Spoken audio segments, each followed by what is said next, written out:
Do you dread going to work and you cannot wait for the day to end? Are you stuck with a classroom full of low performers that can't even pass? Well, what if I told you that you can start loving your job and that you can start getting that data moving not only in the right direction, but to where they're outperforming the mainstream? Okay, keep watching to hear a simple formula on how you can get any class to high achievement.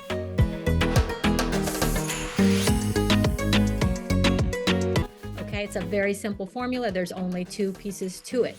So the formula is C plus R. C stands for culture, R stands for rigor. Okay, so if you can master those two pieces and get them going together in the right way, you will have high achievement out of any class of learners that I've ever seen. Okay, so first of all, a litmus test to decide if you need help with your classroom culture. Classroom culture is a spectrum. On one end, you love going to work every day. You enjoy your entire day. You find it hard to go home because you have to peel yourself away because you are so filled with meaning and purpose throughout your day. The next morning, you bounce out of bed and you can't wait to get up there again. That is one end of the culture spectrum, if that's how you feel about going to work. On the other end, you dread going to work. You're watching the clock all day. You can't wait for your lunch. You can't wait for that day to end. And when you go home, you try not to think about it at all. That's because it's a painful thing. And if you had another option, you would take it. Okay, so on that spectrum, everybody's pretty much somewhere on that spectrum. If you're closer to the positivity, you're gonna find some helpful tips from this video, but especially if you are closer to that dread and or you're ready to quit, please watch this video and please internalize as much as you can, because you're gonna become very empowered to affect that culture, okay? And so that brings me to the good news and the bad news of classroom culture. I'll start with the bad news. If your classroom culture is one of misery and dread and negativity, the bad news is it's very likely it's your fault. You might not believe that, these kids and those kids, but just honestly, if your classroom culture is negative, that is in your hands. You control the climate of your classroom. Okay, there are some very extenuating circumstances where the school leadership is so important. And if you are a school leader, then perhaps you want to check out my sister channel, Flip Your School, where we look at these things through the lens of a school leader, instructional coach, principal.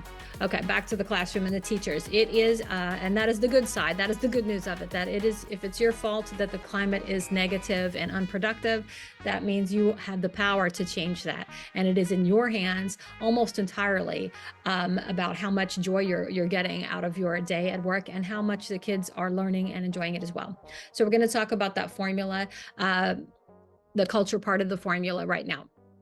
Okay, there are four pieces to building the culture of your classroom, and I'm going to go through the four of them quickly here. Each one, I will have a more detailed video that you can click on to dig deeper into the culture. Okay, I'm going to start with the fourth one, the least heavy of the four, the least I wouldn't say the least influential, but I'll say it's a surface level.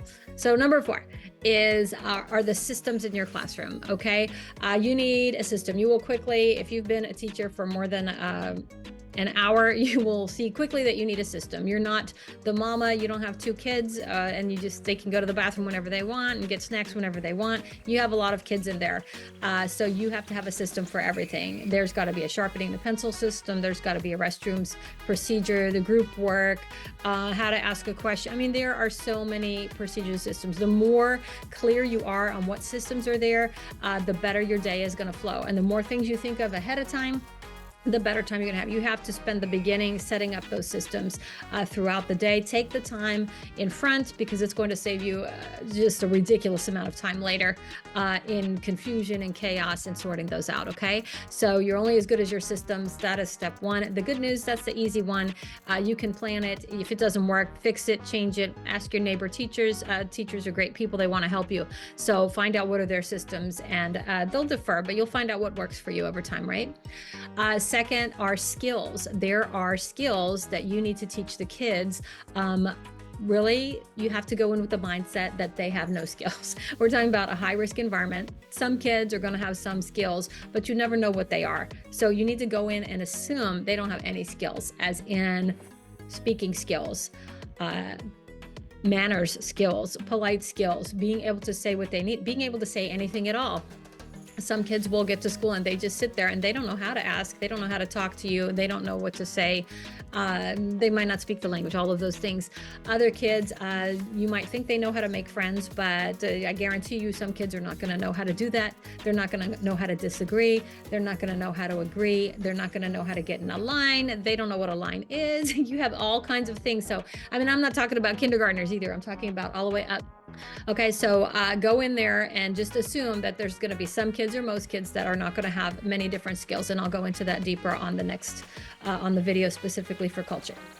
Okay, the second most, so number 3, the second most important thing is the excellence mindset. And you have to build a culture in your room where every student believes that they can achieve, and every student believes in their potential, believes in themselves. And you, as a teacher, you must believe in every single student in there. If you don't, and you have kids in your room and say, well, not that one, that one's not, then we need to fix that mindset in yourself, because they really are capable of achievement. I've been teaching for many, many years, and I've not met kids who can't. And I don't mean just grow, I mean achieve highly.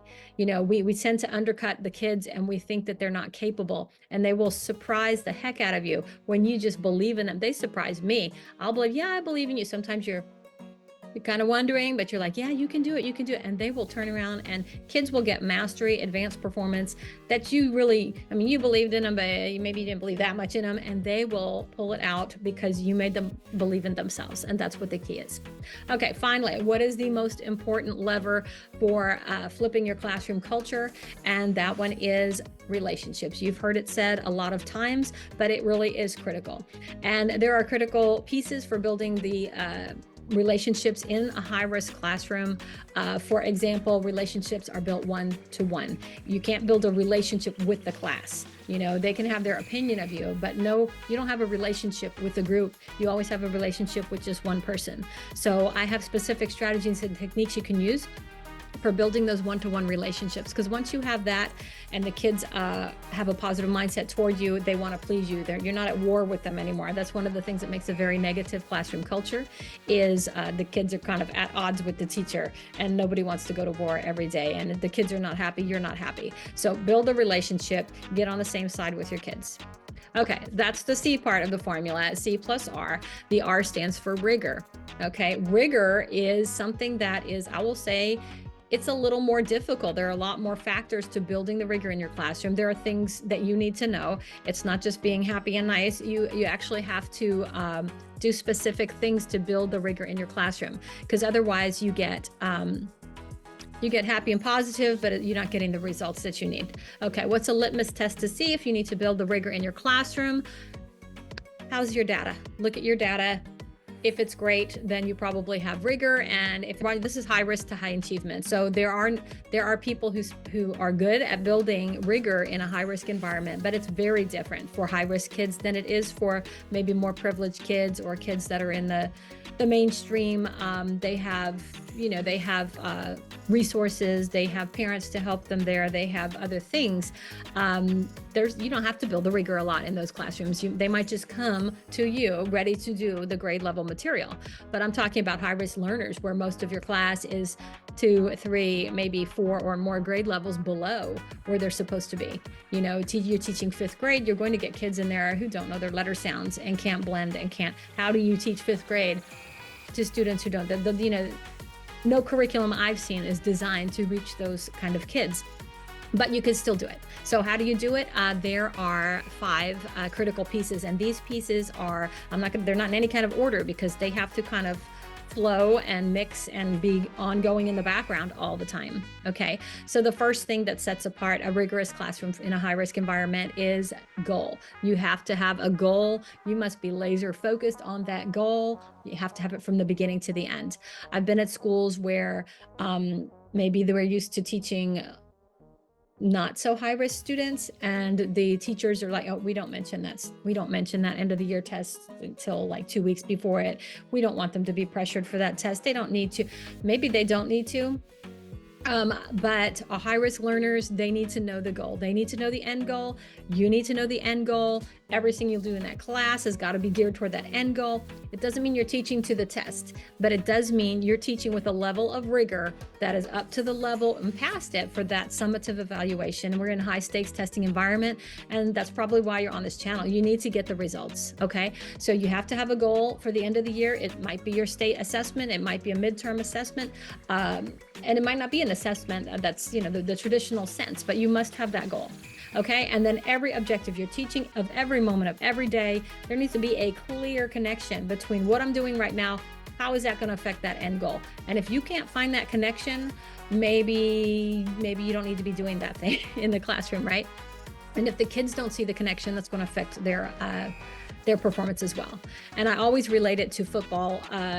I mean, I'm not a big sports fan, but the kids really understand, and teachers can understand whether if you just like playing football because it's fun and you're in a football club and you go and you play for fun, that's a different mindset than if you are in the Super Bowl and you are playing.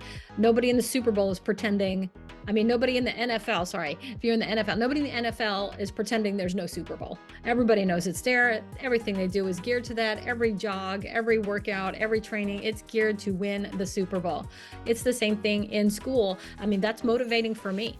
I mean, you got to change your mindset. If you're dreading tests and you're not a test taking person and you're afraid of that test, maybe you need to change your mindset a little bit, because that's a goal. That is the light at the end of the tunnel. This is the great Super Bowl for us. It's exciting and it's motivating. It gives meaning to every day when you know you're trying to move those kids toward that goal.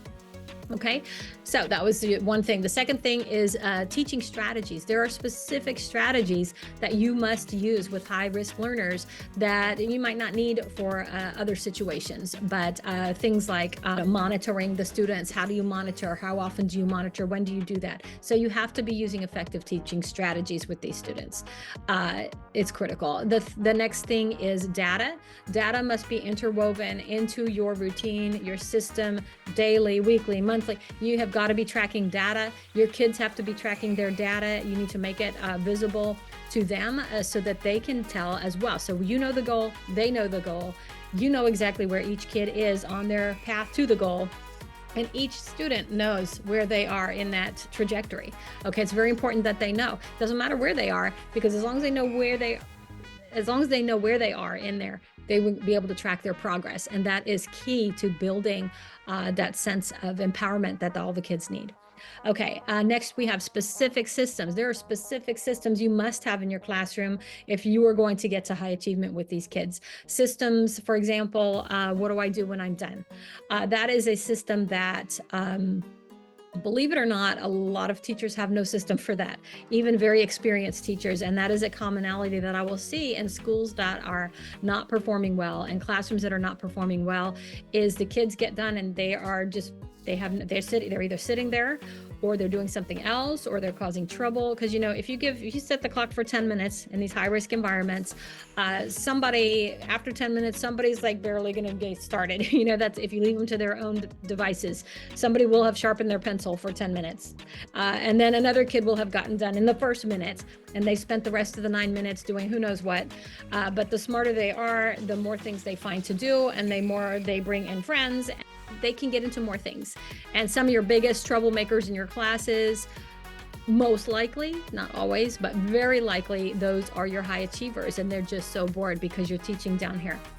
Okay, they also could be kids who are very lost, and so they're entertaining themselves as well. Either way, you're not reaching those kids. You don't want to leave kids there that you're not reaching for very long, okay? So building in specific systems for the high-risk environment.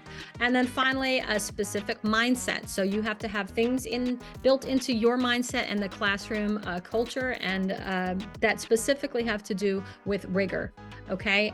Some of those things are, how do we look at failure? You really have to teach students how to view failures. If you're not going to call it, I wouldn't even call it a failure, I'm sure, but how do you look at failure? How do successful people look at failure? It's very different than what most people perceive when they see failure. And you really have to fix that, because these kids have seen failure, and they're going to see failure again, or less than optimal results, at least for a while. Okay, so building the rigor, you've got to be focused on a goal. You have to use effective teaching strategies. You must incorporate data. You need specific systems that target the high-risk learner, and you need a specific mindset to move yourself in the correct direction for rigor. Okay, so simple formula for high achievement, culture, and rigor. If this has added any value to you and you found it helpful, please click the like button. That's going to enable me to make more videos for you. Additionally, if there's a video you want to see, anything that has to do with teaching, please go ahead and drop a comment down there in this underneath, and I will do my best to create that video for you.